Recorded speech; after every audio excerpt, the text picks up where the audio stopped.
Boa noite a todos. Mais uma noite de encontro com o professor Walter de Andrade, projeto Iniciação. Boa noite. É com o senhor, professor. Boa noite a todos.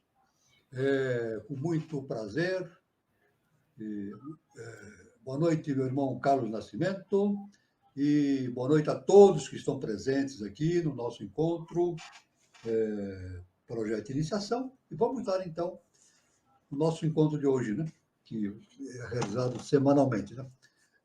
Dizendo, inicialmente, que esse encontro, né, é destinado a dar a base filosófica e iniciática para aqueles que pretendem seguir o caminho da iniciação. A base são duas bases fundamentais. Os ensinamentos de Helena Petrovna Blavatsky, na teosofia, e os ensinamentos do nosso querido professor Henrique de Souza, fundador da Sociedade Brasileira de Eubiose. O objetivo é a síntese do conhecimento, a fim de propiciar aos pretendentes ao caminho da iniciação informações e valores importantes para essa finalidade. O encontro visa também propiciar àqueles que já estão no caminho da iniciação, né, de rever, repensar tudo aquilo que foi aprendido, né? E isso aí nós fazemos sempre, né? A gente sempre pesquisa, medita, mas a gente está sempre ampliando os conhecimentos, né? Vamos dizer, alargando os horizontes, né? Porque o conhecimento é infinito, né? No processo de iniciação, né? Outra finalidade do encontro também é propiciar a reflexão a respeito do momento evolutivo que a humanidade está vivenciando nesse início do século XXI e início da era de Aquários. Sempre lembrando que, conforme nos ensinou o nosso amado mestre professor Henrique de Souza, o Brasil é o berço da nova civilização. Veja bem que importante essa informação, esse ensinamento do nosso mestre, né? Muito bem. Para que aqueles que pretendem seguir o caminho da iniciação, desenvolver o projeto iniciação, que é o maior projeto que uma pessoa tem na vida, tem que necessariamente se incorporar, se filiar a uma escola iniciática. A pessoa pode escolher a escola iniciática que mais lhe agradar, né? É o livre-arbítrio dela.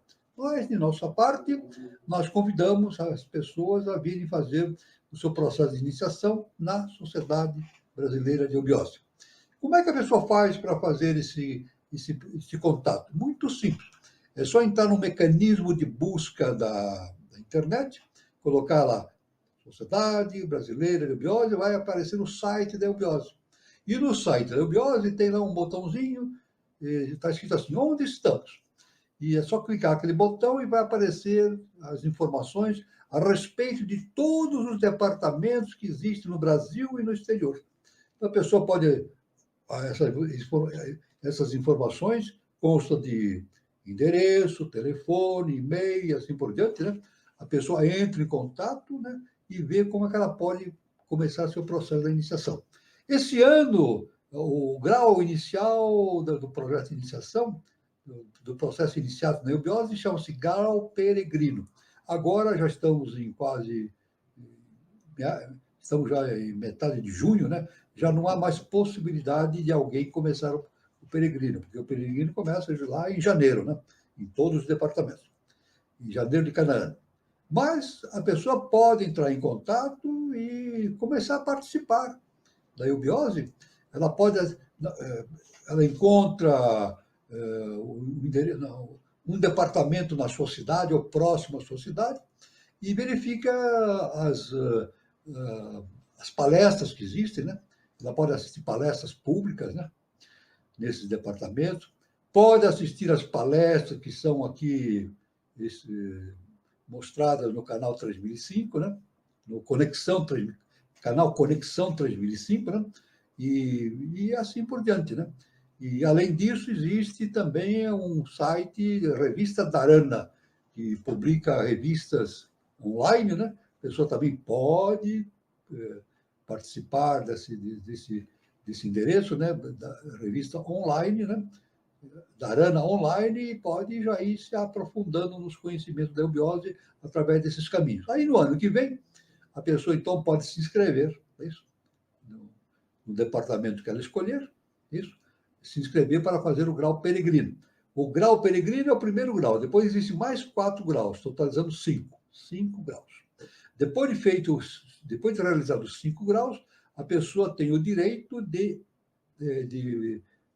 se tornar membro efetivo da Sociedade Brasileira de Eubiose. Ela pode assistir palestras externas, internas, participar de ritualísticas, participar de todas as atividades da eubiose e, muito mais ainda importante, ela tem a possibilidade de ler as revelações, as cartas de revelação deixadas pelo nosso mestre professor Henrique José de Souza, que são milhares e milhares de páginas.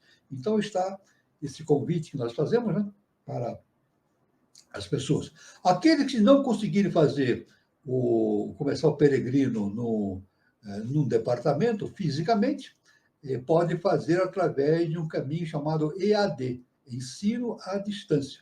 Isso aí também tem que ser feito, esse contato tem que ser feito através de um dos departamentos. Ela faz o ensino à distância, né, pela internet, e daí ela vai recebendo informações do que fazer nesse caminho do seu projeto de iniciação. Aí estão as informações básicas a respeito de todo essas possibilidades que existem, né? Muito bem. Então, nós vamos aqui dar prosseguimento aos nossos estudos, né, sobre a ciência iniciática das idades. Eu devo dizer que, nesta semana, nós fizemos a divulgação do encontro aqui, né, projeto de iniciação, e colocamos uma imagem do nosso Augusto Mestre Jesus o Cristo, né, fazendo uma pregação para uma grande quantidade de pessoas, né? Então, é uma coisa muito importante nós termos tido a presença de um anjo celestial entre nós, que nos deixou importantes ensinamentos a respeito do caminho da iniciação. Então, eu devo dizer, então, como nós pusemos essa imagem do Cristo, nós vamos falar um pouco a respeito desse assunto, a respeito de Jesus, o Cristo, né? Que é um assunto de enorme importância, Então, temos aí Cristo, vem do grego Christos, forma gnóstica primitiva de Cristo. Foi usada no século V a.C. por Ésquilo, Heródoto e outros. Um determinado trabalho chamado Manteuma Fitocresta, ou seja, oráculos proferidos por um deus Píticos através de uma pitonisa, são mencionados pelo primeiro autor citado, né? Ou seja, Ésquilo, né? Então, Cresterion não é somente o lugar de um oráculo, mas também uma oferenda para ou pelo oráculo. Crestes é aquele que explica oráculos, um profeta adivinho. Crestos, originando Cristo, né? É um profeta ou adivinho. E Cristérios é aquele que serve a um oráculo ou Deus. O primeiro escritor cristão, Justino, mártir, em sua primeira apologia, denominado Cretianos e os seus correligionários, deve-se somente à ignorância o fato de os homens se intitularem cristãos ao invés de cristianos, diz Lactâncio, um grande estudioso antepassado, né?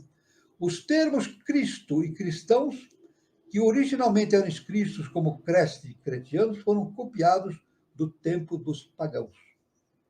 Crestos significava, em tal vocabulário, um discípulo posto à prova, um candidato à dignidade de hierofante. Aliás, isso é a base da iniciação, né? Os discípulos são postos à prova, tanto na vida objetiva, diária, né? Como também na vida espiritual. Isso aliás, é a base justamente do desenvolvimento espiritual do indivíduo. Ele é posto à prova para que a divindade avalie a sua característica principal, que possibilite a sua condução, digo, aos planos superiores espirituais, né? Então, em tal vocabulário, um discípulo posto à prova, evidentemente, é um candidato à dignidade de hierofante. Um hierofante que é um ser de enorme conhecimento superior da ciência iniciática das idades. Quando o aspirante alcançava, através da iniciação, grandes provas e sofrimentos, e havendo sido ungido, isto é, friccionado com óleo, como eram os iniciados, e também as imagens dos deuses, ídolos, como último toque da prática cerimonial, seu nome era transformado em Christos, ou purificado, na linguagem do mistério ou esotérica. Então está. Na verdade, Cristo, na verdade, é uma consciência cósmica. Então nós tivemos aí a aparição, a gente fala, a gente não podemos dizer assim, Jesus Cristo. Não, é Jesus o Cristo. Jesus, aquele que é, evidentemente, o veículo, né? Aquele que conduz justamente os ensinamentos do Cristo cósmico. Na simbologia mística, realmente, Crestes, ou Christus, significava que já se havia percorrido o caminho, a caminhada, e alcançado a meta. Quando os frutos de um árduo trabalho para unir a efêmera personalidade de barro com a individualidade indestrutível, transformavam-no assim no ego imortal. Então está, evidentemente, esse é o caminho, né? A transformação interna. Aí já veio novamente, né? Por isso a iniciação significa a transformação interna. Cada um de nós, cada um daqueles que estão no caminho de iniciação, deve transformar-se interiormente através do autoconhecimento para atingir os conhecimentos das hierarquias superiores. Né? Ao fim do caminho está Crestes, o purificador. Então, está, ao fim do caminho está Cristo, né? O purificador. E uma vez terminada a união, o Crestos, o homem de dor, convertia-se em Cristos. Paulo de Tarso, iniciado, sabia disso. E foi precisamente isso o que quer expressar quando diz, em má tradução, estou outra vez em dores de parto até que Cristo tenha se transformado em vós. Aí está o que Paulo de Tarso nos ensinou através de uma das suas epístolas. Né? Agora, cuja verdadeira interpretação é até que formeis o Cristo dentro de vós mesmos. Formar o Cristo dentro de nós mesmos, através da transformação interna, é justamente fazer o autoconhecimento. Né? Por isso que Jesus nos indicou, conhecereis a verdade e a verdade vos libertará. Porque a religião não toca nesse assunto, a religião comum. O que é conhecer a verdade? É conhecer a si mesmo. Agora, conhecer a si mesmo é conhecer o Deus que existe em nós mesmos. Por isso que Jesus nos disse, vós sois deuses. E conhecendo a nós mesmos, nós nos libertamos. Isso. Nós nos libertamos no quê? Jesus falou que conhecereis a verdade e a verdade vos libertará. Vamos nos libertar do quê? A religião diz que nos liberta de Satanás, das forças malignas. Não é isso. Na verdade, nós nos libertamos de nós mesmos, da nossa própria ignorância, da nossa personalidade. Esse é o grande desafio para o indivíduo, né? Transformação interna, superar as suas limitações e atingir um estado de consciência superior, condizente com as hierarquias celestiais.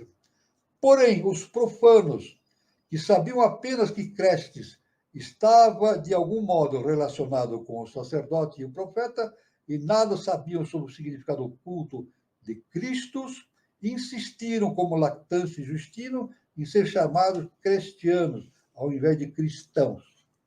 Toda pessoa boa pode, portanto, encontrar Cristo em seu homem interno. Veja bem, nós encontramos o Cristo em homem interno. E muito mais do que isso, né? Além do Cristo, encontramos Deus. Somos deuses.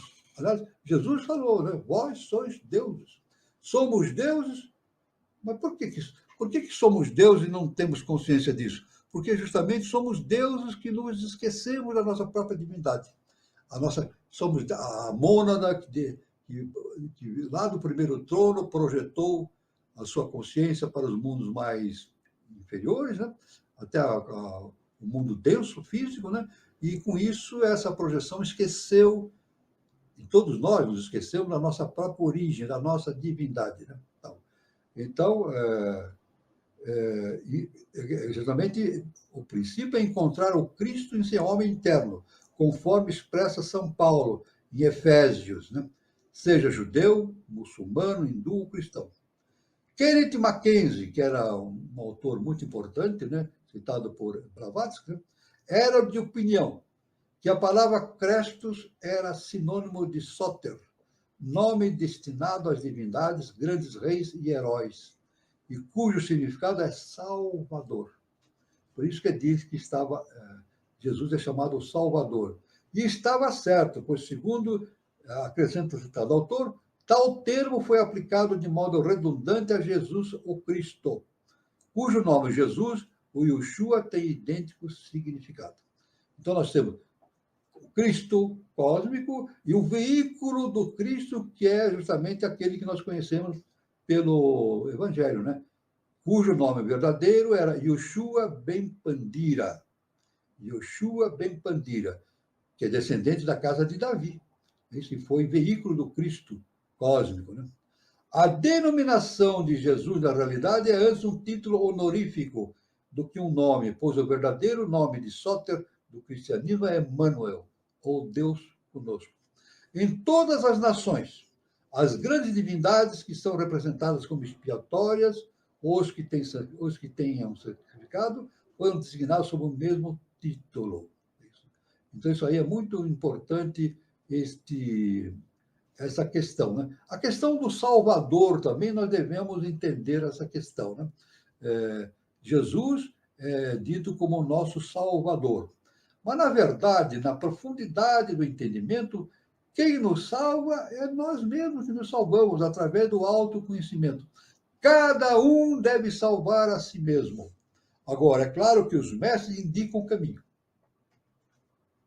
Os mestres indicam o caminho de como podemos fazer para nos salvarmos, ou seja, superarmos as nossas limitações humanas, a personalidade, e nos tornarmos realmente conhecedores, conhecermos a divindade que existe em nós. Evidentemente, ninguém pode salvar outro. Evidentemente, né? Cada um deve salvar a si mesmo, fazer a sua própria redenção. O nosso mestre, o professor Henrique João de Souza, em seus ensinamentos, em Cartas de Revelação, ele nos diz o seguinte, que no início o mestre indica o caminho. Depois, o discípulo segue sozinho, até que no final ele encontra o mestre dentro de si mesmo. Então, veja bem, na verdade, um mestre, um ser de hierarquia, ele não salva ninguém, ele mostra o caminho. Agora, compete àquele que recebe esses ensinamentos, a indicação desse caminho, fazer o trajeto sozinho e fazendo a sua transformação interna. Isso aí é algo muito importante a ser entendido por aquele que está no projeto de iniciação. Então, quem pode me falar a verdade? Alguém pode me falar a verdade? Não, não é possível. Aliás, na Índia, já há séculos, na antiguidade da Índia, era dito o seguinte, que a verdade não pode ser escrita nem dita. Ninguém pode falar a verdade ou escrever a verdade. A verdade está dentro de cada um. E cada um deve encontrar a verdade dentro de si mesmo. Por isso que Jesus, o Cristo, diante do cônsul romano, né, que estava determinado a julgá-lo, né, Pôncio Pilatos, né? Pôncio Pilatos viu Jesus, o Cristo, e isso está no Evangelho, né? E Pôncio Pilatos perguntou para Jesus, afinal, o que é a verdade? E Jesus falava tanto sobre a verdade, e Pôncio Pilatos perguntou, afinal, o que é a verdade? O que aconteceu? Jesus ficou calado. No Evangelho demonstra isso. Jesus não explicou a verdade para Pôncio Pilatos. Agora, o Evangelho não explica detalhadamente essa questão. Cada um tem que tirar as suas conclusões. Se nós pensarmos bem a esse respeito, este silêncio de Jesus, o Cristo, era como se dissesse para Pôncio Pilatos, você quer saber a verdade? Então vá atrás dela. Procure essa verdade. É isso. Isso é muito importante. Encontre essa verdade dentro de si mesmo. Essa é a sua função, né? Tanto que um pensador da antiguidade, do Oriente, né, ele dizia o seguinte, que ele tinha certeza, ele dizia que ele estava em busca da verdade, e que tinha certeza, ele sabia que a verdade estava em busca dele. E ele tinha certeza que um dia ele e a verdade se encontrariam. Assim acontece no projeto de iniciação, no caminho da iniciação. O indivíduo encontra a verdade aonde? Não é alguém que vai lhe contar a verdade. Ele encontra a verdade dentro de si mesmo. É por isso que chama-se autoconhecimento.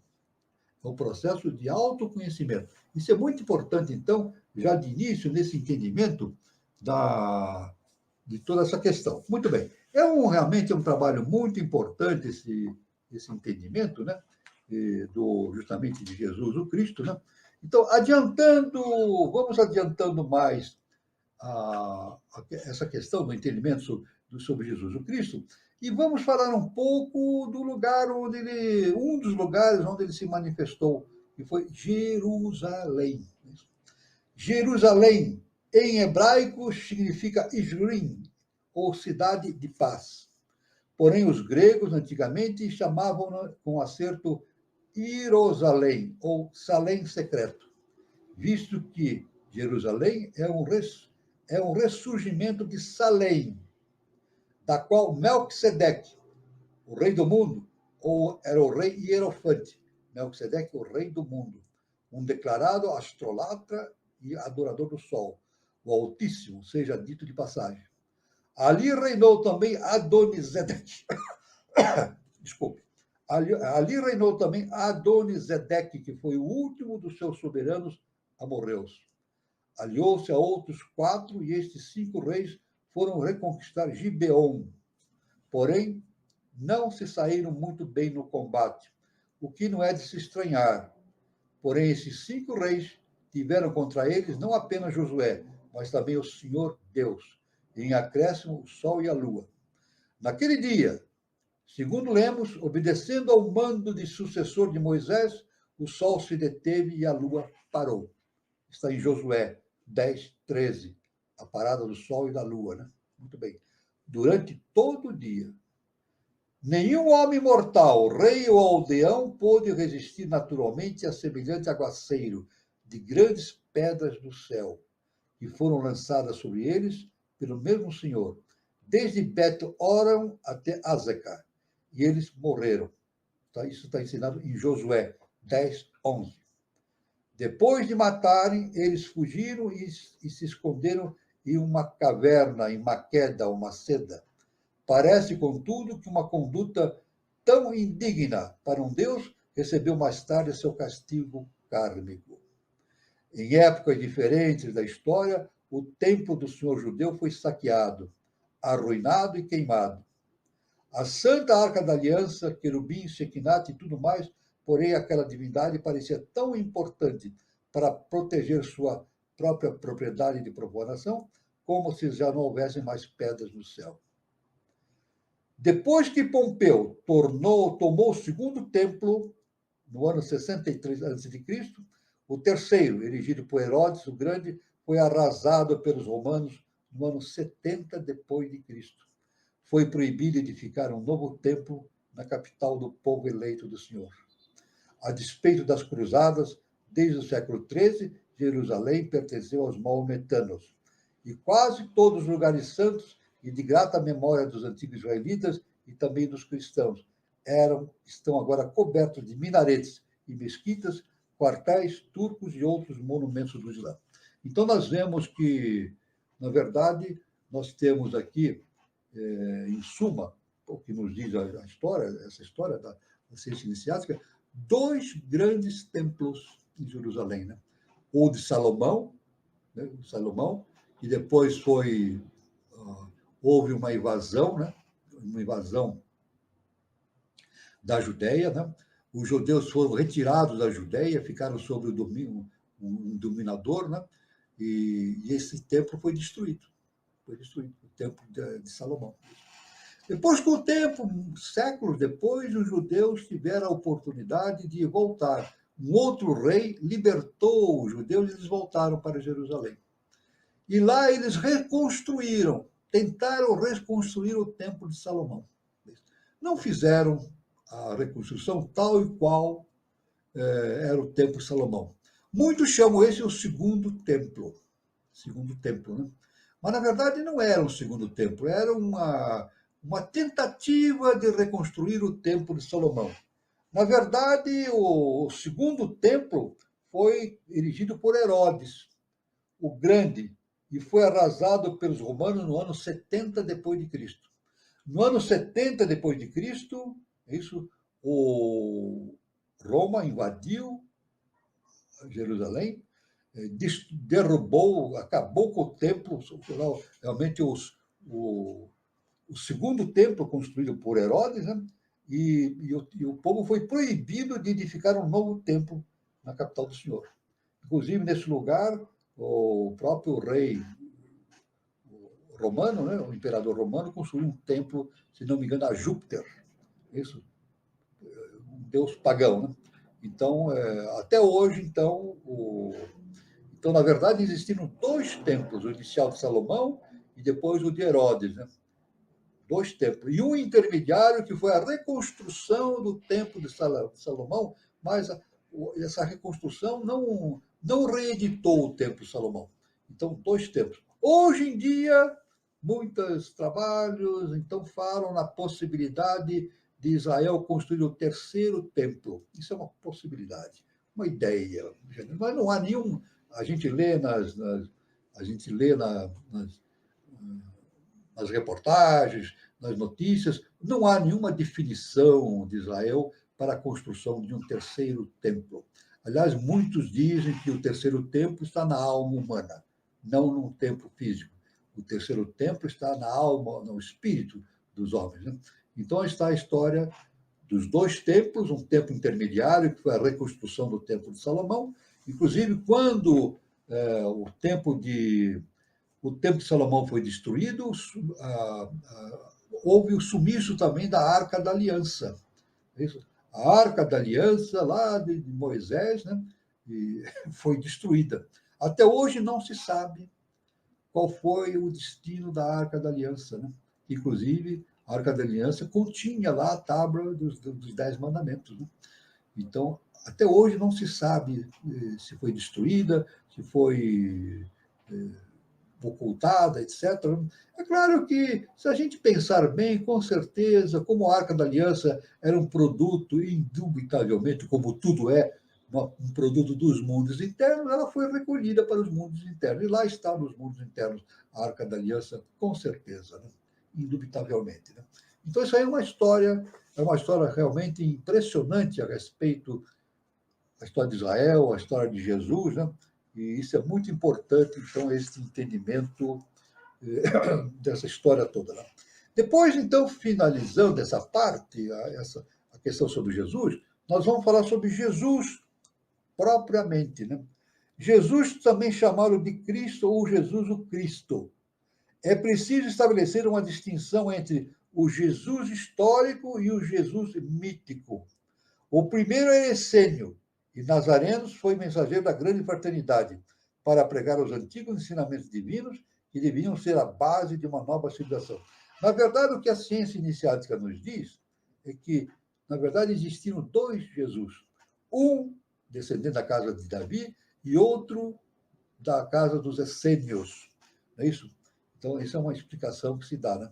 Inclusive, a gente sabe, o nosso mestre nos ensina, e há bastante evidências de que Jesus não morreu na cruz. Jesus não morreu na cruz, ele foi tirado vivo da cruz, foi recuperado pela sua família, né? E se recuperou das profundas feridas que ele sofreu e foi para o Oriente com Maria, sua mãe. E lá faleceu no Oriente em idade avançada. Né? Agora, a gente vê no Evangelho que depois da sua morte, Jesus ainda pregou durante 40 dias para os discípulos. Né? Então, as pessoas dizem, mas como que Jesus poderia pregar, não é isso? fisicamente, digo, né? Pregando e mostrando fisicamente. Então, é uma pergunta que se faz. Se ele morreu na cruz, como é que ele poderia estar pregando? É claro que aí tem uma explicação esotérica a respeito desse assunto, né? Quem pregou durante 40 dias foi justamente aquele Jesus Cristo dos essênios. O Jesus Cristo dos essênios que pregou durante 40 dias. E o Jesus Cristo da casa de Davi foi embora para o Oriente, né? Aliás, hoje pesquisadores localizaram a tumba de Jesus, o Cristo Jesus, né? E o Shobhi Pandira no Oriente. Pesquisadores encontraram lá. Agora, em Jerusalém, não se tem notícia de se ter descoberto a tumba, quer dizer, onde foi enterrado o Jesus Cristo, o Jesus dos essênios. Isso não existe nenhuma indicação. Então, realmente é um mistério muito grande. Aliás, o nosso professor Henrique José de Souza, nosso querido professor Henrique José de Souza, ele diz que é o grande mistério a ser entendido pela humanidade, justamente o mistério do Gólgota, que não foi simplesmente algo humano, estava ali todo o nosso sistema solar presente. Quem entrar nesse conhecimento profundo vai ver todo o sistema solar presente aqui no alto, na efetivação do Gólgota, né? Do sacrifício de Jesus o Cristo. Então, isso é muito importante a gente entender esse fato. Realmente é um assunto muito difícil, tanto que o nosso mestre falou que o grande desafio do ser humano é entender o mistério do Gólgota. É preciso ser um mestre, um adepto, no mínimo, para entender com profundidade esse assunto, né? Pelo espaço de 3 anos, Jesus foi mestre divino dos homens e percorreu a Palestina, levando vida exemplar por sua pureza, compaixão dos homens e percorreu por amor à humanidade.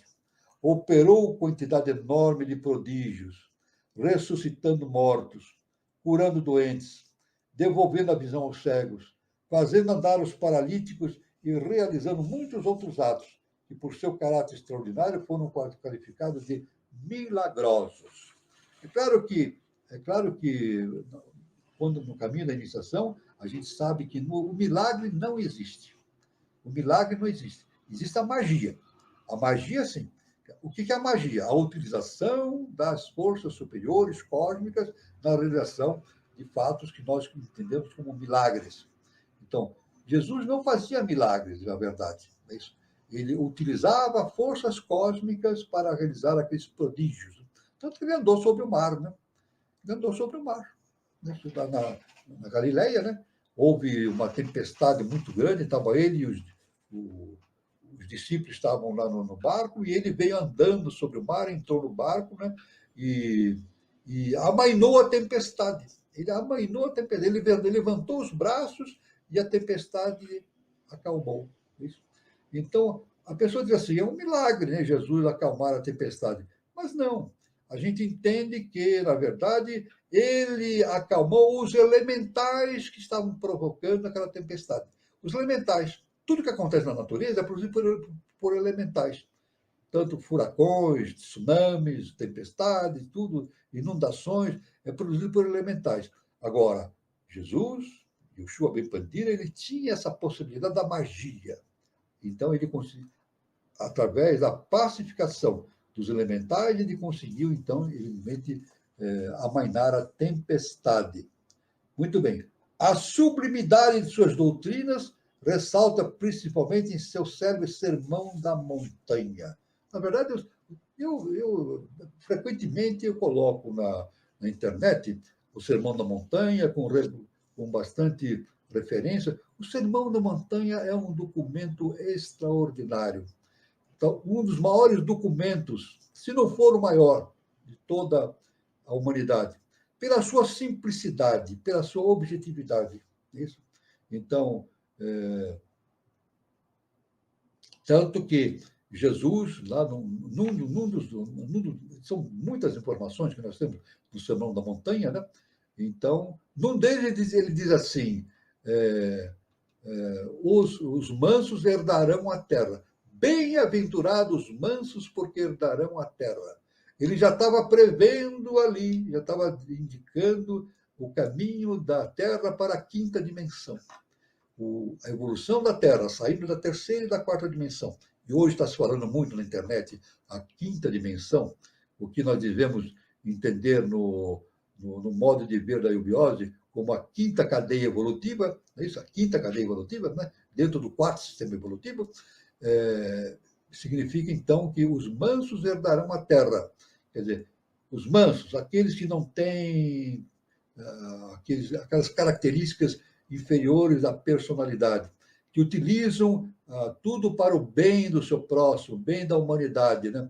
Sempre seguindo a lei cósmica do amor e do perdão, seguindo aquele princípio básico da divindade, né? Do eterno, do imanifestado, que é a misericórdia divina. Deus não castiga, Deus dá oportunidades. Veja bem, isso é muito importante. Deus não castiga ninguém. Existem facções das religiões que dizem que aquele que não for purificado vai pagar a sua pena eterna no inferno e ficar no fogo eterno. Não, isso não acontece. Não acontece. Deus é misericordioso, ele perdoa sempre com amor.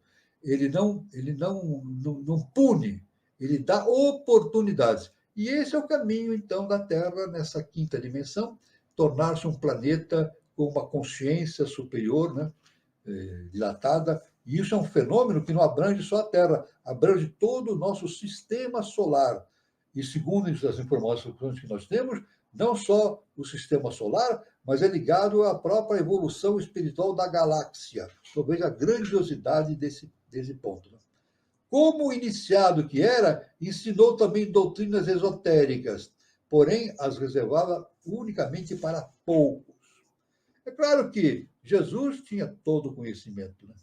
Ele tinha todo o conhecimento. Ele teve na Índia, individualmente ele já sabia disso, mas ele fez relembrou todo esse conhecimento na Índia, no Tibete, etc. Ele poderia ter, no tempo que ele ensinava em Jerusalém, em outras cidades ao redor, ele poderia ensinar sobre os chakras, yoga dos chakras, etc., muitas coisas, Raj Yoga da Índia, mas ele não falou isso aí. Ele deteve-se unicamente, restringiu-se à Bíblia. Agora a gente pergunta assim, por que Jesus poderia ter falado tudo isso e não falou? Justamente porque ele veio com uma tônica específica na realização do seu trabalho. E a tônica dele era justamente ficar sempre ligado à Bíblia. Evidentemente, se ele falando com referência à Bíblia já não foi entendido, imagine se ele falasse sobre outros conhecimentos do Egito, da antiga Índia, etc. Não seria. Não. Então, aliás, esse é sempre o trabalho que os mestres executam na face da Terra. Eles sempre vêm executando o seu trabalho de acordo com a tônica do ciclo. A tônica do ciclo ou da época e assim por diante. Eles falam exatamente aquilo que as pessoas podem entender. Tanto que Jesus, ele falava diretamente, não, ele falava com parábolas, de maneira, evidentemente, simbólica, né? Ele falava de maneira simbólica através de parábolas. O que significa isso? Parábola. Significa, é como ensinar crianças, né? Crianças, né? Como o ser humano não podia entender profundamente tudo que ele tinha que ensinar, então ele contava historinhas, que são as parábolas, historinhas para criança e assim por diante. Aliás, até hoje isso acontece na humanidade, né? Até hoje, os mestres iluminados, hierarquias superiores, trazem para a face da Terra essas histórias para a criança, né? Então, a gente vê o Pinóquio, Branca de Neve e os Sete Anões, a Bela Adormecida. Isso não surge por acaso, nada acontece por acaso. São ensinamentos que vêm do alto, das hierarquias superiores, para deixar na humanidade justamente esse conhecimento importante. Um outro exemplo importante é o jogo da amarelinha. O jogo na amarelinha, que as crianças brincam em todo o mundo, e aqui no Brasil principalmente, né? Isso é muito antigo, né? Aliás, pesquisas recentes em Roma, os pesquisadores encontraram gravado no chão de Roma, da antiga Roma, a amarelinha. aqueles 10 degraus na amarelinha, né? Então, isso aí são 10 planos evolutivos, né? 10 planos evolutivos concernentes justamente... Aqui, quando joga amarelinha, a gente põe assim, lá no alto é o céu e embaixo é o inferno, né? Geralmente não se coloca o inferno, essa terra, né? Então, é justamente esse caminhar da alma através desses planos evolutivos. Então, veja bem, isso não surge por acaso. Essa amarelinha, o jogo para crianças, foi trazido pela divindade, pelo ser de hierarquia, para manter vivo na cabeça das crianças esse importante ensinamento, né? Da antiguidade. Né? Muitos estudiosos dizem que a amarelinha foi encontrada até no Antigo Egito. No Antigo Egito, e muitos estudiosos dizem que a amarelinha consta da sua definição no livro dos mortos, dos antigos egípcios. Então, veja bem, então, essa questão do ensinamento de Jesus através de parábolas, e continua até hoje, da mesma forma com o nosso... a gente vê através do conhecimento iniciático. Aliás, o nosso mestre ele afirma, né, que no processo da iniciação, isso é muito importante de ter em mente, o caminho da iniciação, inicialmente, logo no início, ele é simbólico, ele ocorre através de símbolos. Depois, quando a pessoa torna-se um ser superior, lá quase perto de adeptado, ou depois de atingir o adeptado, ou depois, então aquele conhecimento torna-se real. Inicialmente, a iniciação é simbólica, depois torna-se real. Real por quê? O indivíduo, quando torna-se um adepto, ele vê a realidade aonde? Ao redor dele? Não. Ele vê a realidade dentro de si mesmo, através do processo do autoconhecimento. Né? Como iniciado que era, Jesus ensinou também doutrinas esotéricas, como nós falamos. Né? Ao Jesus histórico foram atribuídos vários feitos legendários que o converteram em outro personagem puramente mítico, uma verdadeira cópia do deus Krishna, tão venerado na Índia. Para provar claramente tal afirmação, basta fixar-se um pouco no paralelo que a autora de Isis Sem Véu. Quem é a autora de Isis Sem Véu? Helena Blavatsky. Ela apresenta entre Jesus e Krishna, e do qual retiramos as seguintes comparações. Veja bem, comparando Jesus com Krishna. Né? Primeiro, Jesus é perseguido por Herodes, rei da Judéia, porém foge para o Egito, guiado por um anjo.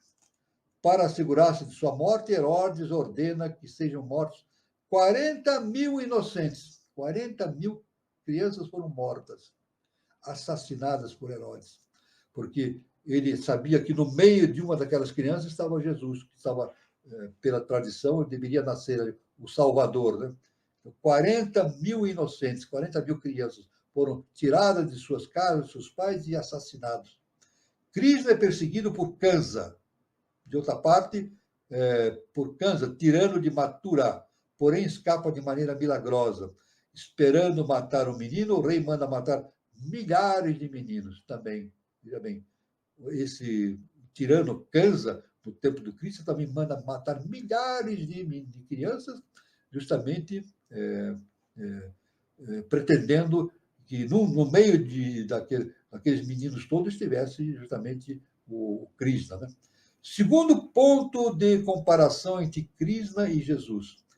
A mãe de Jesus, Miriam, casou-se continuando virgem, porém teve vários filhos depois do primogênito Jesus. Aí, então, tem várias indicações em Mateus, Marcos, Lucas, João. Né? A mãe de Krishna era Devaki, uma virgem imaculada, porém havia dado à luz 8 filhos antes de Krishna. É claro que essa virgindade de Maria, olhado pela via iniciática, ela tem uma outra característica. Né? Na verdade, Maria, a cor de Maria é o azul. Se a gente entrar numa igreja católica, olhar para o altar, nós vamos ver a Maria, não é isso? A Maria no altar e envolta por um manto azul. Por que manto azul? Porque é o segundo trono. Isso. Na verdade, então, Maria significa a Ísis, o segundo trono, a mãe divina. A mãe divina. E ela tem essa conotação de virgem, por quê? Porque está no próprio, na Bíblia, né? que ela representa o mar de onde veio toda a criação, né? Por isso que é Maria, né? Maria vem de mare, mare do latim, né? Mare, origem Maria. Então, são as águas virginais. Na Bíblia está escrito logo em Gênesis que Deus vagava sobre os mares intocados. E ele tocou os mares e deu origem à terra, né? Então, essa é uma indicação dessa conotação da virgindade de Maria, né? Tem uma conotação esotérica muito profunda, né? O terceiro aspecto de comparação entre Jesus e justamente Krishna, Jesus opera milagres, retira demônios do corpo, lava os pés de seus discípulos, morre, desce ao inferno e sobe aos céus depois de salvar os mortos. Krishna faz outro tanto, com a diferença de que lavou os pés dos Brahmanes e subiu ao paraíso, o Vaikunta, ou paraíso de Vishnu. Então, isso é muito importante, então, essa questão do... Sempre dizendo, Jesus não operava milagres. E também, ele não curava quem não tinha condição kármica de ser curado. Quando Jesus curava alguém, ele justamente cumpria a lei kármica. A pessoa tinha já realizado a sua neutralização kármica e ele, então, batia o martelo. Né? Então, curava a pessoa, mas nunca rompendo com a lei. Mas Jesus sempre, está no Evangelho, né? Quando Jesus curava alguém, isso, ele dizia para a pessoa assim: vá e não peques mais. É muito claro isso, né? Jesus falava assim: você já está curado, o seu karma terminou. Vá e não peques mais. Não faça mais coisas contra a espiritualidade, porque senão vai fazer novo karma e vai ter nova consequência isso no seu corpo, né? Então, isso é muito importante, essa relação que existe, né? Justamente Jesus operando milagres? Não. Jesus utilizando as forças cósmicas, mas obedecendo às forças cósmicas para a realização dos seus prodígios. E, em quarto lugar, um e outro divulgam os segredos do santuário e morrem. Cristo numa cruz, com uma árvore, e Krishna numa árvore, com o corpo atravessado por uma flecha. Então, veja bem, Jesus morreu na cruz e Krishna morreu numa árvore, com o corpo atravessado por uma flecha. Então, vê que é muito similar a história de Jesus com Krishna. Isso é muito importante, então, essa verificação. Muito bem. Aí está, então, esta apresentação inicial sobre Jesus, o Cristo, que nós queremos fazer, não é isso? E vamos, então, passando para mais algumas considerações a respeito desses assuntos que nós estamos abordando. Vamos aqui continuar, depois dessa apresentação inicial, nós vamos continuar aqui fazendo estudos, continuando a respeito do simbolismo arcaico das religiões do mundo. Simbolismo arcaico das religiões do mundo. Então, vamos ver lá. Vamos ver, continuando já no nosso encontro anterior. Né? Veja bem, no encontro anterior nós paramos aqui. Nebo, o deus da sabedoria mais antigo da Babilônia e da Mesopotâmia, era idêntico ao Buda hindu e ao Hermes dos gregos. Nebo era o inspetor entre os 7 deuses dos planetas. Moisés morreu e desapareceu no Monte Nebo. Isto mostra que era um iniciado. O templo planetário de Babilônia tinha um Sanctum Sanctorum. No santuário de Nebo, o deus profeta da sabedoria. Nebo é como Buda, um criador da 4ª raça. Assim nos diz a ciência iniciática. O criador da 4ª raça, como também da quinta raça ariana. Pois o primeiro dá lugar a uma nova raça de adeptos, e o segundo, a dinastia Sol e Lunar, ou os homens dessas raças e rondas. Ambos são os Adãos, de suas respectivas criaturas. Adão Adame é uma personificação do Adão dual. O Adão Cadmon paradigmático, o criador, e do Adão inferior, o terrestre. Ele diz isso, o Adão Cadmon, justamente num plano superior, e a projeção dele é justamente o Adão inferior, o terrestre. o qual, segundo os cabalistas sírios, só tinha o nefesh, o alento de vida, porém sem nenhuma alma vivente depois de sua queda. As doutrinas de Kutami, o caldeu, são a interpretação alegórica da religião das primeiras nações da quinta raça. Adão Adami, era uma forma de um símbolo universal que se refere até entre os judeus, não a um só homem, mas a 4 distintas humanidades da espécie humana. Então, nós sabemos que Adão realmente foi a manifestação inicial que daria sequência na raça humana. Adão, inicialmente, não era um ser humano, nem Eva, é isso? Mas Deus circulou pelo paraíso e disse para Eva para não comer do fruto da sabedoria que existia no centro do paraíso. Aí veio a serpente, fez a tentação, né? Assim diz a tentação, e Eva comeu o fruto da árvore da sabedoria e ofereceu para Adão. Nesse momento, eles tornaram-se humanos. Isso corresponde à descida da tríade superior ocorrida na Lemúria, em meados da raça lemuriana. Então, aí deu-se realmente a criação do ser humano. E aquela serpente, a serpente significa justamente os anjos caídos, né? Que deram origem à humanidade. Né? Então, isso aí é muito importante. Isso é muito importante. Né? Inclusive, existe até uma história contada, as pessoas comentam, né? Que Deus perguntou para Adão por que ele tinha comido o fruto, né? Adão disse assim, eu comi o fruto porque a Eva me deu. Aí ele foi para a Eva e perguntou, por que você comeu o fruto? Ela disse, não, eu comi o fruto por causa da serpente. Foi a serpente que me indicou. Então, um empurrou a culpa para o outro. Né? Mas isso aí indica o início da raça humana. Né? O início da raça humana. Justamente ocorreu em meados da raça lemuriana. Né? Os cabalistas ensinam que o primeiro é o santo Adão perfeito, uma sombra que desapareceu. Os reis de Edom, produzido da divina imagem. O segundo é o Adão andrógeno protoplasmático do Adão terrestre futuro e separado.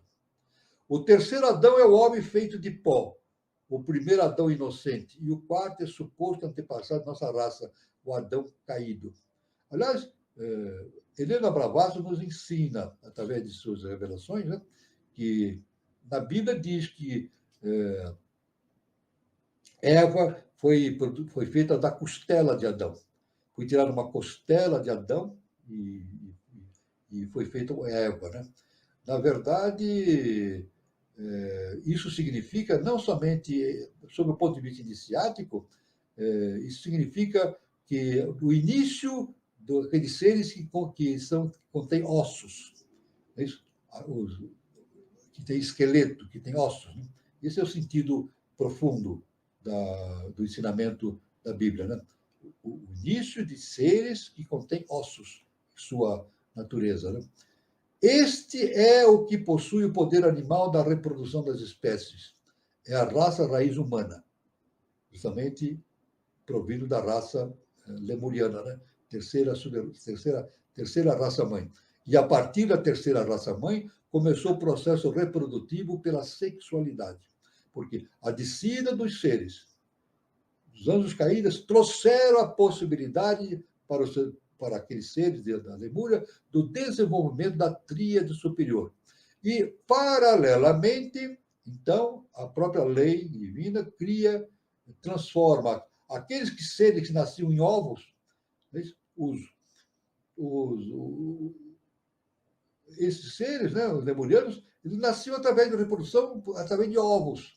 Depois deixou de existir esse processo foi criada a reprodução sexuada. Então, em vez de ovos, o ser humano nasce dentro do útero materno, né? Uma grande. Por que reprodução sexuada?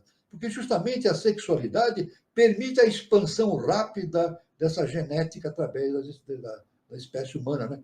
Criando outras possibilidades. Na verdade, quando a gente fala de SIDA da tríade superior, a gente pode entender pela ciência a criação de um novo padrão genético, o DNA, né? Originando uma possibilidade de surgir no homem a inteligência. A inteligência.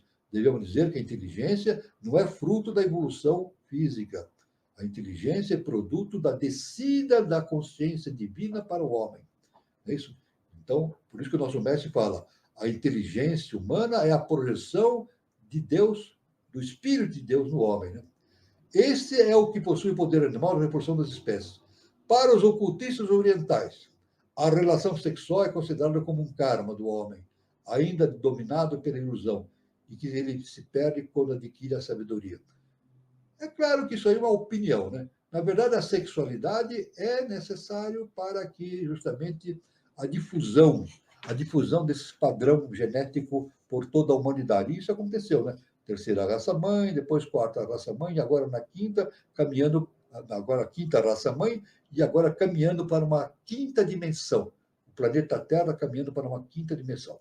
Então, esses são os ensinamentos que nós queríamos, as informações importantes que nós queremos trazer inicialmente, e eu passo a palavra aqui ao nosso irmão Carlos, né, para que a gente possa continuar a nossa reunião. Muito bem.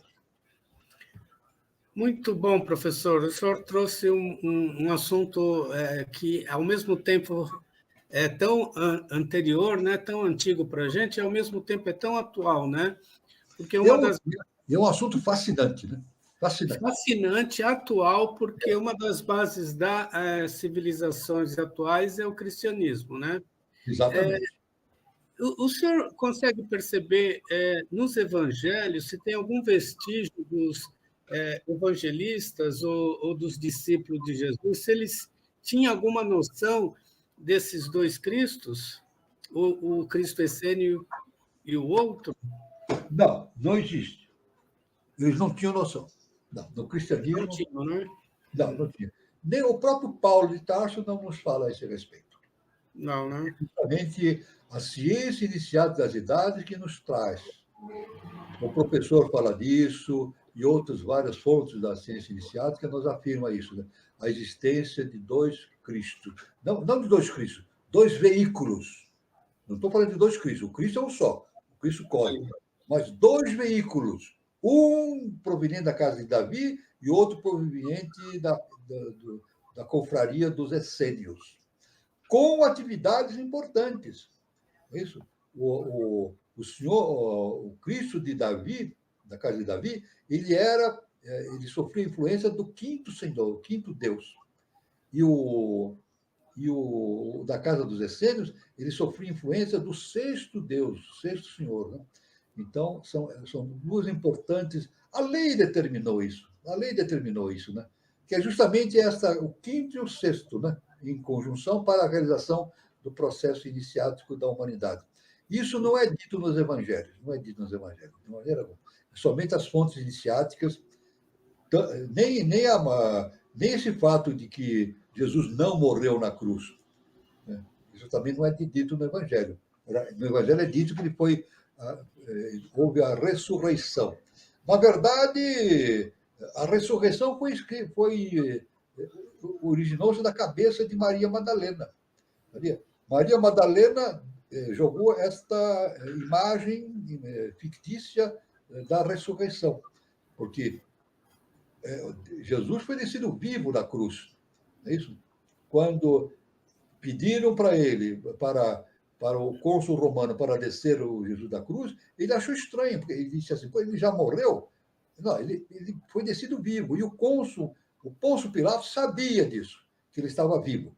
Mas ele proibiu aos seus soldados, ele constituiu um grupo de soldados para retirarem Jesus da cruz, e os soldados perceberam que ele estava vivo. Mas eles foram proibidos de falarem a esse respeito. E Maria Madalena, então, jogou essa maia da ressurreição, né? Ressurreição do Cristo. Na verdade, nem os discípulos ficaram sabendo. Somente ficaram sabendo quem tratou de Jesus, das suas feridas, né? Depois a mãe dele, Maria, a irmã e Lázaro, não é isso? José da Arimateia, que trataram Jesus, né? E isso foi muito importante. Então, tem muita coisa, muito assunto que vai além do Evangelho. O Evangelho é restrito para a mente humana, né? Mas chega um momento, e agora estamos nesse momento, de entender as coisas na sua profundidade. Muito bom. Gilberto, seja bem-vindo. O professor falou sobre o Cristo, né? E você tem alguma colocação? Você quer passar algum recado? Olá, boa noite a todos. Chegando um pouco atrasado, mas estou chegando. Boa noite, professor, boa noite, Carlos. Problema da informática, não é, Gilberto? Boa noite, pois é, boa noite a todos que estão acompanhando aí. Bom, recadinho sempre importante aqui no nosso canal. Aí eu estou vendo que tem bastante gente conectada hoje, aqui acompanhando nossa programação. Então, o nosso recado é de sempre. A gente pede sempre para que vocês que estão acompanhando, que gostam, né, aqui do nosso conteúdo, que, por gentileza, compartilhem esse vídeo, né, com seus colegas, com pessoas que apreciam esse tipo de assunto, né, sempre abordados aqui com uma exclusividade aí do professor Walter, um material de autoria, né, aqui no que se trata de abordagem, de comentário. Então, a gente pede que compartilhe, ajude, deixa o like no vídeo, né? Aproveita que você está assistindo aí, clica ali no joinha, isso daí também ajuda a plataforma a dar uma qualificação de relevância para o canal. E também deixa um recadinho aqui no vídeo embaixo, depois, né? Se você estiver assistindo ao vivo, ou se estiver assistindo depois a transmissão gravada, né? Pode colocar ali alguma pergunta, deixa para o professor Walter responde aí a todos os comentários, a todas as perguntas que são enviadas. E aproveitando, o recado que eu quero passar é o seguinte: nós tivemos uma palestra aqui há mais ou menos umas 3 semanas atrás, pelo Vladimir, essa palestra foi do Vladimir Ballesteros. O nome dessa palestra é Ciência, Tecnologia e Eubiose. Essa apresentação foi feita numa terça-feira, né, na roda de conversa. Portanto, a plataforma ela deletou de forma sumária esse vídeo, com o argumento de que foi abordado, né, termos no vídeo ligados à questão de saúde e tal, aqueles termos que eu acho que todo mundo aqui sabe, né, que a gente, hoje em dia, também é meio delicado. E nem era esse o assunto, né? Mas, assim, dentro ali do tema, acabou se falando, né, o termo, e aí a plataforma, o algoritmo, né, tem ali um robozinho, ele identificou julgou que estava sendo tratado desse assunto, e não já estou antecipando para vocês, para quem não viu. Essa apresentação ela é muito boa, assim, sensacional. Então, nós colocamos essa apresentação lá no Facebook. Então, eu deixei o link aí, aproveitem, né, já sigam, quem não tem ainda, quem não conhece a nossa página lá no Facebook, vão lá na nossa página, o vídeo está lá, na íntegra, e depois que a gente terminar a apresentação de hoje, a gente está aqui ao vivo agora, mas assim, meia hora mais ou menos, 1 hora, que é o tempo que o vídeo fica disponível aqui na plataforma depois que encerra a transmissão ao vivo.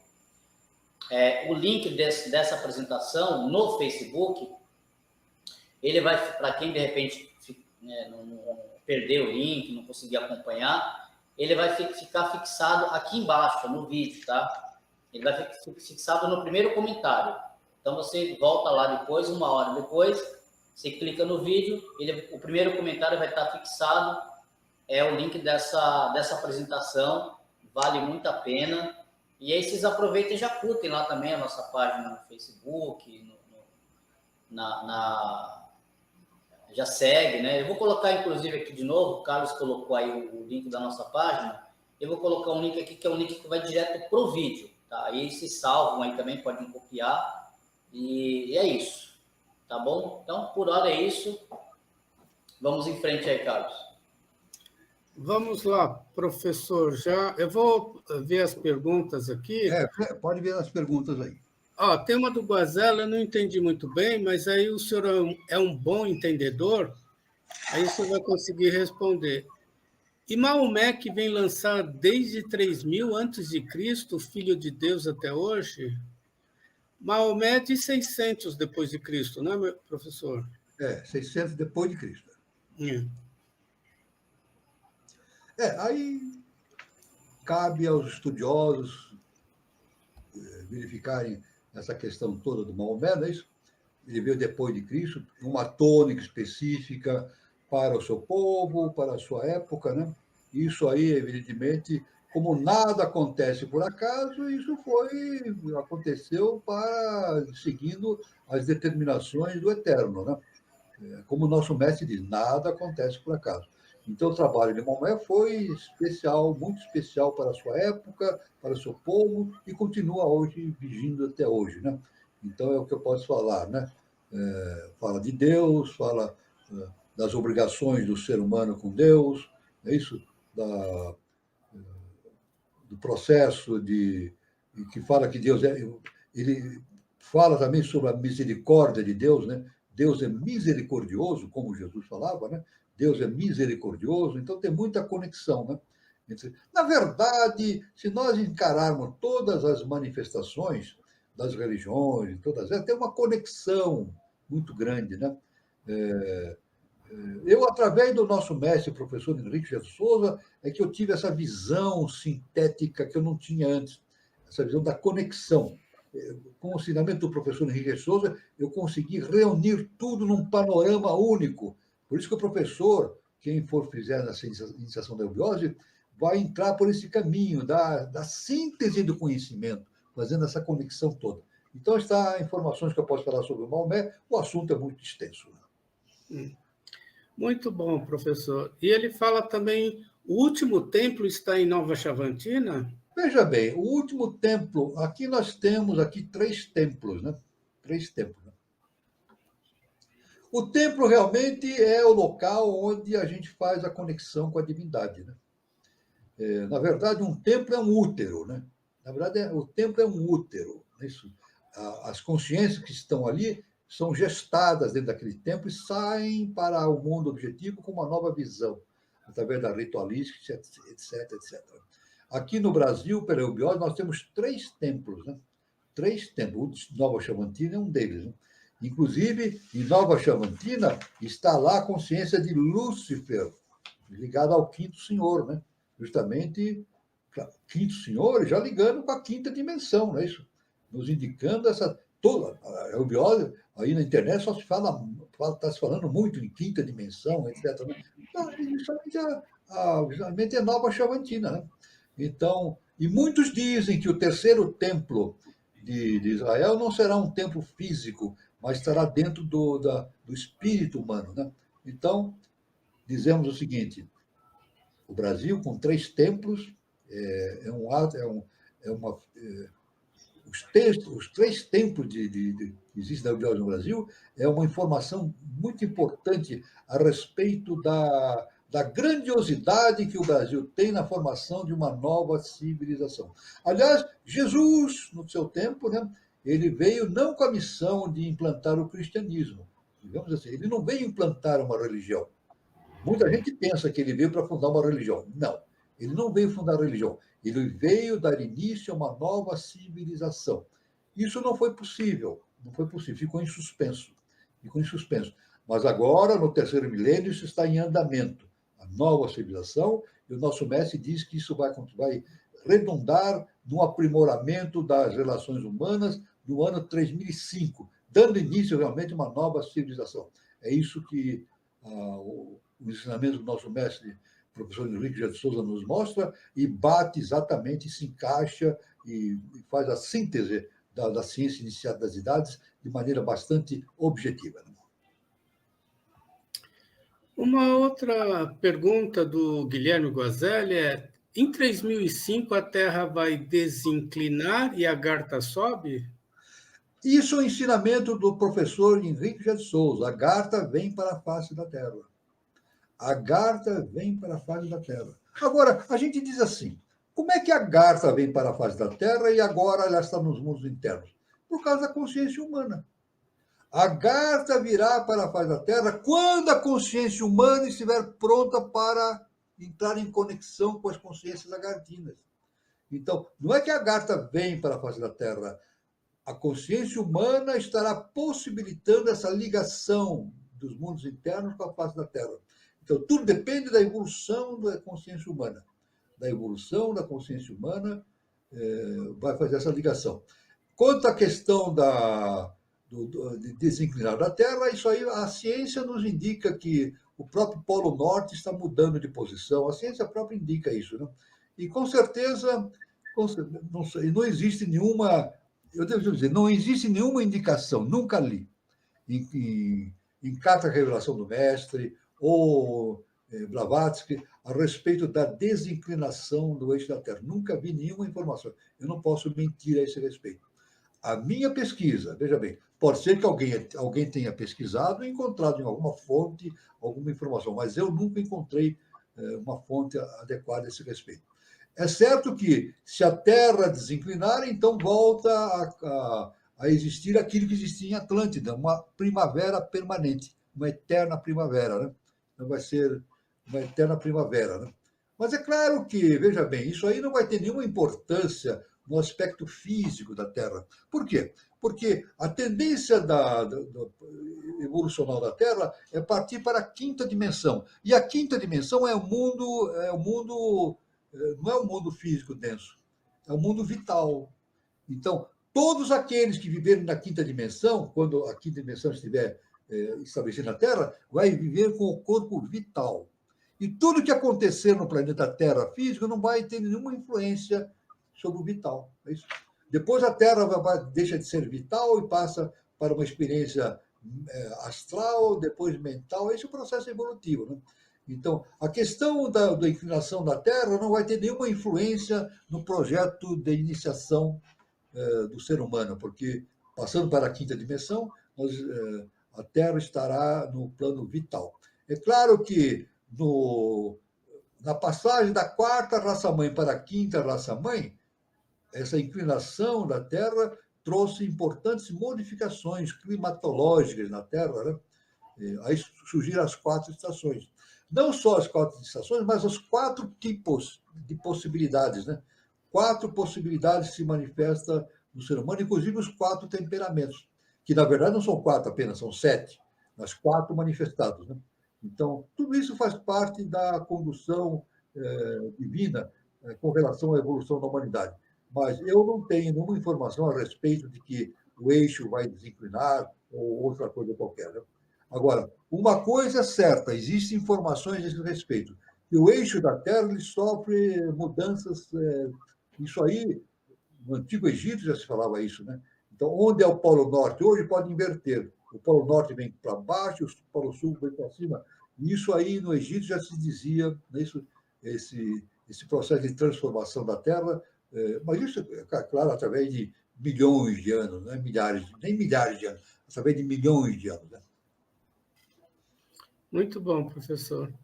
A Margarida Martins, ela coloca, com desenho fica mais fácil o entendimento, né? Ela está falando em respeito ao Pinóquio, e é interessante, professor, quem escreveu o Pinóquio, né, o Carlos Collodi, né, ele era maçom, e o Walt Disney, né, propagou todas essas histórias iniciáticas para o mundo, né, através da arte do desenho.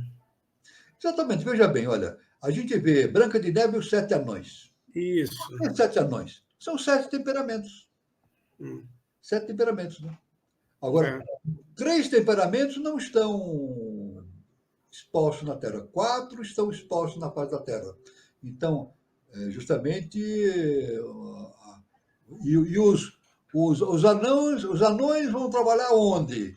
Nas minas, para trazer o ouro, pedras preciosas para a Terra. O que significa? Eles iam trabalhar nos mundos internos para trazer a riqueza para a face da Terra.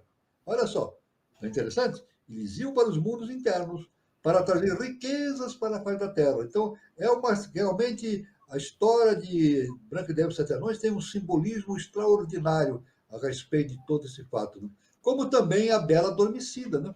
A Bela Adormecida, uma outra história trazida pelos mestres para a nossa existência terrena. O que é a Bela Adormecida? Somos nós, seres humanos. Nós somos belos, né? Por mais incrível que pareça, somos belos porque temos a de Deus em nós. Somos belos interiormente porque Deus está em nós. É claro que a nossa personalidade mascara essa beleza, transformando-a numa coisa infernal, né? Guerras, assassinatos e uma série de crimes hediondos, né? Mas, no fundo, somos belos, somos deuses, né?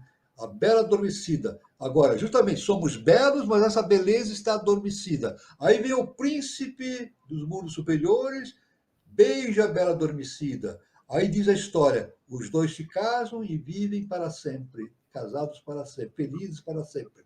Significa o casamento do quaternário com a tríade superior, formando, então, esse é o casamento do nosso quaternário com a tríade superior. Isso é para toda a eternidade.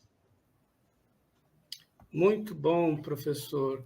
Viu, o Guilherme Guazelli, ele coloca o seguinte, professor, deixa eu ver aqui a pergunta dele. Qual... Eu posso só Achei. falar uma coisa? Pode. A Margarida, por favor, só põe a Margarida. Eu vou voltar lá para a Margarida Martins. Margarida, né? A Margarida, né? Eu devo dizer o seguinte, que eu, há muitos anos, eu usava o PowerPoint para fazer as apresentações, através de palestras, etc. Mas, hoje, diante da exposição que nós fazemos, é impossível fazer um PowerPoint com tanta informação. Eu teria que ter uma equipe de umas 5, 10 pessoas para fazer isso, porque eu sozinho não seria possível. E, além disso, eu prefiro falar oralmente, porque é mais direto a explicação, né? Para mim é melhor. Não que eu não goste do PowerPoint, eu acho o PowerPoint maravilhoso. Né? Em aulas do Grau Manu, eu uso o PowerPoint, já coisas que eu já fiz há muitos anos atrás. Né? Então, o PowerPoint é maravilhoso. Mas, especificamente aqui na nossa reunião, eu achei mais indicado justamente a transmissão oral. Né? A transmissão oral é mais rápido, mais eficiente, e a gente ganha tempo. Né? Muito bom, professor. Eu também gosto desse bate-papo, dessa roda de conversa. Esse bate-papo, exatamente. O Guilherme Guazelli coloca: qual a necessidade da guerra para a evolução? É justamente a guerra. O nosso mestre fala, professor Richard Souza, a guerra é a maior das imoralidades. Não precisa falar mais nada. A guerra é a maior das imoralidades. Agora, eu pergunto o seguinte: o que produz a guerra? É um tirano que produz a guerra? Não é, é o ser humano. Muito bem. Por exemplo, se um tirano chega, se a sociedade for evoluída, chega um tirano e diz assim: vamos para a guerra, vamos guerrear, matar. A sociedade diz: não, não vamos, não. Pronto, a guerra não ocorre. Então a guerra ocorre pela ignorância humana. A ignorância humana aceita a voz do tirano e vai para a guerra. Mas é de agora não, desde que a humanidade existe, é assim. Um grande autor, né? Eu estava lendo, agora me escapa o nome, porque faz muitos anos, né? Ele fez a definição de paz, que eu achei interessante. Ele disse o seguinte: definição de paz para ele: paz é o intervalo entre duas guerras. Paz é o intervalo entre duas guerras. Mas isso vai mudar.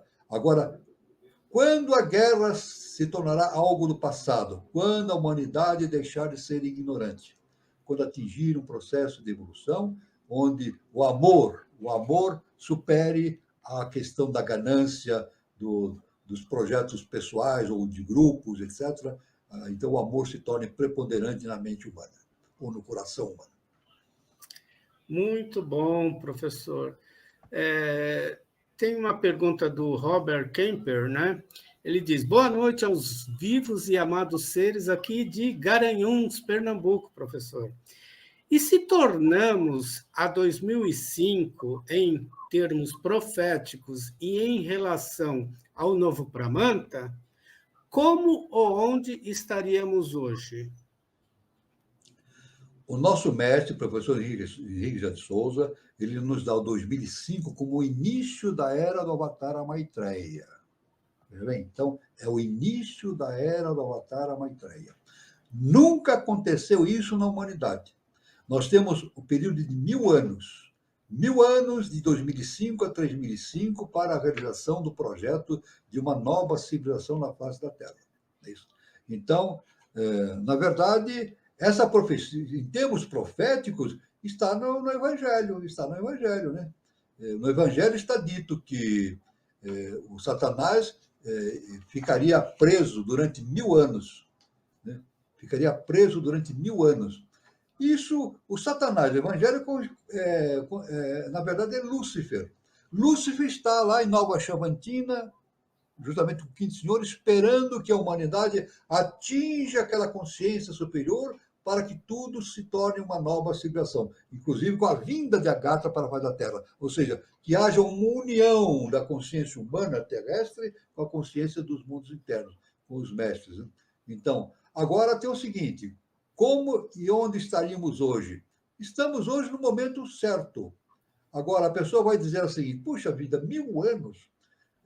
O que eu posso fazer? O que eu posso fazer se isso aí só vai surgir em 3005? Esse é o engano. Esse é o ledo engano. Não é? Esse é um ledo engano, né? Não. O importante é hoje, o agora, o aqui e agora. Esse que é o momento importante. Não é o que eu vou fazer, eu poder fazer daqui a 1000 anos. Isso é coisa vai acontecer de acordo com os procedimentos da humanidade no momento atual. Então, qual é o momento mais importante da era de Maitreya, da era do Avatara Maitreya, o terceiro milênio? É agora. Porque é o agora que determina justamente a eclosão de uma nova civilização no 2005. E pode não acontecer. Não é verdade? Pode não acontecer. Porque se a humanidade não segue o caminho correto, não acontece isso no ano 3005. Mas tem um detalhe. Aí vem novamente a profecia. Separação do joio e do trigo. Jesus, o Cristo, novamente. Ele nos falou que, num determinado momento, haveria a separação do joio e do trigo. Ele disse: bem-aventurados os mansos, porque darão a terra. Então, hoje o planeta Terra passa um processo de seleção. O nosso mestre e professor Henrique José de Souza nos deixou o seguinte ensinamento numa das suas cartas de revelação. Ele disse: quem não estiver preparado para a nova civilização não reencarna mais na Terra. Irá para mundos obscuros. Então, vai reencarnar. Vai ser um castigo de Deus? Não. Aqueles que forem para... E não sabemos quem vai, né? Estamos todos... Não podemos dizer quem vai e quem não vai. Estamos todos no mesmo barco, né? Estamos no mesmo barco, né? Agora, quem for para os mundos obscuros, ou os mundos menos desenvolvidos que a Terra, terão a oportunidade de se regenerar, reiniciar seu caminho evolutivo. Então está tudo certo. Que nem o nosso mestre diz: nada acontece por acaso. Isso. Então está tudo acontecendo de modo profético, né? Com relação, inclusive, o novo Pramanta começou em 1963, uma nova visão de expansão da consciência humana. Isso tudo está acontecendo. É claro, sob a supervisão da divindade, da lei cósmica justa e perfeita, que nunca falha. Muito bom, professor. Eu vou aqui dar os recados, o senhor vai dando uma olhada nas perguntas, que daqui a pouco a gente volta. Bom, os recados são o seguinte: aqui no canal Conexão 3005, toda terça-feira, temos a nossa roda de conversa. E a próxima terça-feira, 18 de junho de 2024, no mesmo horário, às 20h40, teremos a roda de conversa com o tema A Lenda de Teresópolis. O Paulo Roberto Santos, membro efetivo da SBE lá de Campinas, desde 1980, ele vai falar sobre o assunto. Ele vai falar da Baixada Fluminense em tempos recuados, uma batalha entre os Cacupés e os Grupiaras, né, serviu de base para a vinda da raça predestinada sob a liderança de Moratinho. Então, o tema para a gente é muito interessante, principalmente quem conhece a região, né? Ali na região da Serra dos Órgãos, é uma região muito bonita, a gente tem as fotos aí, né? Então, é dedo de Deus, né? E então é um tema muito interessante. Os mediadores serão Daniela Troncoso e Eduardo Nunes. Então, prestigie a nossa roda de conversa, agora terça-feira, 18 de junho, mesmo horário, às 20h40, com o tema A Lenda de Teresópolis. Deixa eu ver, isso daqui isso daqui já foi, né? Então, eu quero falar também sobre o Espaço Shakti Nova Era, que é o Centro de Terapias Holísticas, né, Espaço Shakti Nova Era, que tem a sua matriz lá na cidade de São Lourenço, sul de Minas Gerais. Então, quem estiver passando por São Lourenço, faça uma visita, o endereço está aí, Praça Helena Jefferson de Souza, 38, anexo 1, São Lourenço, Minas Gerais. Para mais informações, aí está o número do WhatsApp, prefixo São Lourenço 35, 9756-6874. E o endereço no Instagram é @ShaktiNovaEra. Lembrando que temos filiais no Departamento da Eubiose de Brasília e 2 endereços aqui em São Paulo, Departamento do Sumaré e Departamento de Santana. Bom, os recados que eu tenho é esse, professor, o senhor tem alguma... O Guilherme Guazelli Neto, achava engraçado ou zangado? Da Branca de Neve, né? Esse aqui, ó. Justamente. Achava engraçado. Justamente o zangado corresponde ao colérico. Hum. Justamente o comportamento do colérico, né? Do comportamento humano. Aliás, vai chegar um momento que nós vamos fazer uma palestra sobre os temperamentos humanos. Aí a palestra é extensa, né? Vamos fazer uma apresentação, e é muito interessante sobre essa visão iniciática. Então, o colérico, justamente o zangado é o colérico, está sempre bravo, né? Colérico. Né? Depois tem uma outra pergunta aqui. Morgan Moura, Walt Disney também era maçom. Isso, é bem lembrado, Morgan. Ele também era maçom, Walt Disney. Eu devo dizer o seguinte, segundo o nosso mestre, Walt Disney era um iniciado. Era um iniciado. Eu devo dizer o seguinte, que o primeiro filme que ele lançou, com uma técnica nova de filmagem, que não existia internet, nem o que nós temos hoje de sofisticação, né? O primeiro dele foi A Branca de Neve e os Sete Anões. É isso? E disseram para ele que esse filme não iria ter sucesso. Não iria ter sucesso. E, no entanto, ele insistiu, e é o segundo filme de maior sucesso que existe no planeta Terra. Existe um outro filme que teve a mesma dimensão do Branca de Neve, porque agora eu me esqueci o nome agora, né? E o Vento Levou. E o Vento Levou. São os 2 filmes que tiveram maior sucesso no planeta Terra, na história do filme no planeta Terra. E o Vento Levou e Branca de Neve e os Sete Anões. E depois, Branca de Neve tornou-se e não só Branca de Neve, e outros filmes tornaram-se famosos, né? O Walt Disney montou a Disneyland e tudo. Então, o Walt Disney era um iniciado. Ele veio com um trabalho específico de trazer esses conhecimentos iniciados sob a forma de uma linguagem para a criança, mas que não é para a criança, é para a humanidade. Muito bom, professor. Olha, a gente está no horário, professor. Se você quer falar alguma coisa, viu alguma pergunta? O Guilherme coloca o Walt Disney era sagitariano. Eu acho que eu não tenho mais. Eu pesquisei aqui. Pois somos binários. Bom, professores, fechamos o horário. Foi uma noite muito gostosa. Eu gosto, né, desse tipo de bate-papo. O Robert Kemper, ele coloca iniciação de boca a ouvido. Maravilhosa reunião, muito agradecido pelas partilhas. O importante é a imagem mental, né? Às vezes a pessoa vê uma imagem física, mas não retém aquele conhecimento. O importante é passar uma imagem mental que se encaixe, e a iniciação é mental, né? O processo iniciado vai se tornando cada vez mais mental, né? E mental superior. Isso é importante a gente ter essa noção. Então, era isso, pessoal. Eu quero agradecer o professor, primeiramente, né, pelo conhecimento que trouxe aqui hoje para todos nós.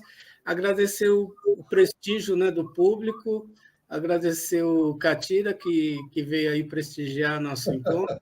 Isso, é. Nosso irmão Catira. Nosso irmão Catira, lá de Vila Rica, quase Pará, né, Catira? E também desejar um bom final de sábado, um bom domingo, e até terça-feira e até o nosso próximo encontro. Boa noite. É com você, Gilberto. Isso aí, pessoal. Boa noite a todos, bom restante aí de sábado, né? Para quem ainda vai aproveitar o sábado. Bom domingo. E só reforçando o recado que eu passei agora há pouco, né? Sobre o vídeo que nós tivemos deletado. Vão lá na página do facebook.com/Conexão 3005. Lá você tem o vídeo na íntegra dessa apresentação que foi deletada aqui da plataforma. Nós não vamos poder colocar eles novamente aqui por causa que trata de um tema que, embora não seja exatamente, né, como já explicado, mas enfim, tem termos ali usados que o robô aí da plataforma entende que é inadequado, então ele acaba deletando e punindo o canal.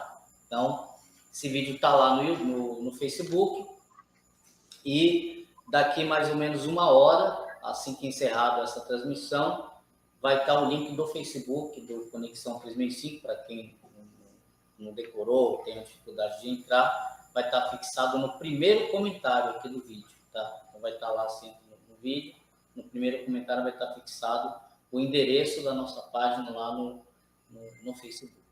Então é isso. Então, bom fim de semana a todos. Boa noite, professor. Boa noite, meu irmão Carlos Nascimento, meu irmão Gilberto Catira, a todos os irmãos que tiveram presentes nessa reunião. Foi uma honra e uma felicidade muito grande. Luz, paz e amor para todos e fiquem todos com Deus. Até a próxima reunião.